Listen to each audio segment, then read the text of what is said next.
Hello అందరికీ, welcome to Jyothi Shetty vlogs. మరో వీడియోతో మీ ముందుకు వచ్చేసాను. ఇవాళ స్పెషల్ వచ్చేసి పులావ్ విత్ రైతా. ఫస్ట్ అయితే యమ్మీగా ఉందండి.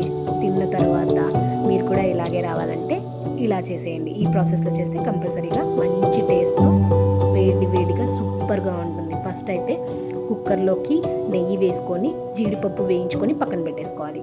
ఇప్పుడు అదే కుక్కర్లోనే కొంచెం నెయ్యి కొంచెం ఆయిల్ వేసేసుకొని బిర్యానీ మసాలా అంటారు కదా, బయట మార్కెట్లో దొరుకుతుంది.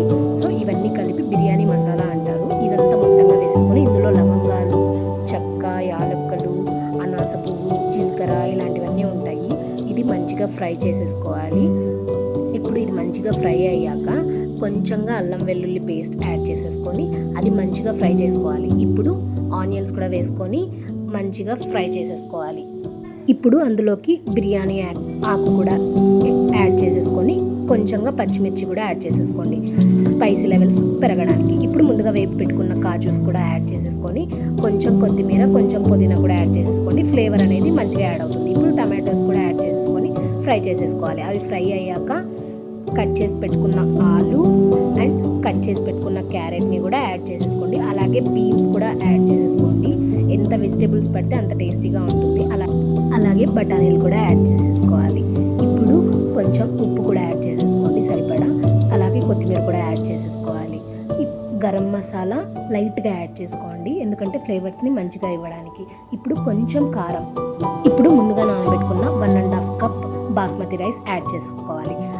బాస్మతి రైస్ వేసేసుకోగానే మొత్తంగా ఒక్కసారి కలిపేసుకోవాలి.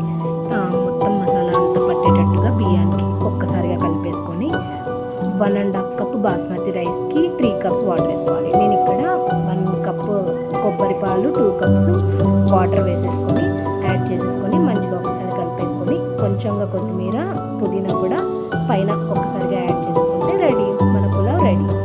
ఇప్పుడు ఇందులో కాంబినేషన్గా రైతా ప్రిపేర్ చేసుకోవాలి. రైతా ఎలా ప్రిపేర్ చేసుకున్నామో ఇప్పుడు తెలుసుకుందాం. ఫస్ట్ అయితే పెరుగుని మంచిగా చిలికి పక్కన పెట్టేసుకోవాలి. ఇప్పుడు చిన్నగా తరిగిన ఆనియన్స్ కూడా యాడ్ చేసుకోవాలి. అలాగే సన్నగా తరిగిన పచ్చిమిర్చి కూడా యాడ్ చేసుకోవాలి స్పైసీనెస్ కోసం. ఇప్పుడు మొత్తంగా ఒక్కసారిగా మిక్స్ చేసేసుకోవాలి. కొంచెం సాల్ట్ కూడా సరిపడా యాడ్ చేసేసుకోవాలి. అండ్ కొంచెంగా లైట్గా వాటర్ వేసేసుకొని మంచిగా కలిపేసుకొని ఇప్పుడు తిరువాత పెట్టేసుకోవాలి. ఆయిల్, జీలకర్ర, ఆవాలు, కరివేపాకు వేసేసుకొని తిరువాత పెట్టేసుకోవాలి. కొంచెం కొత్తిమీర చల్లుకుంటే రైతా రెడీ. పలావ్లోకి రైతా సూపర్ కాంబినేషన్. ట్రై చేసేయండి. ట్రై చేసిన తర్వాత కామెంట్ చేసేయండి ఎలా ఉందనేది. Thank you for watching. Please do share, subscribe for more updates. Thank you.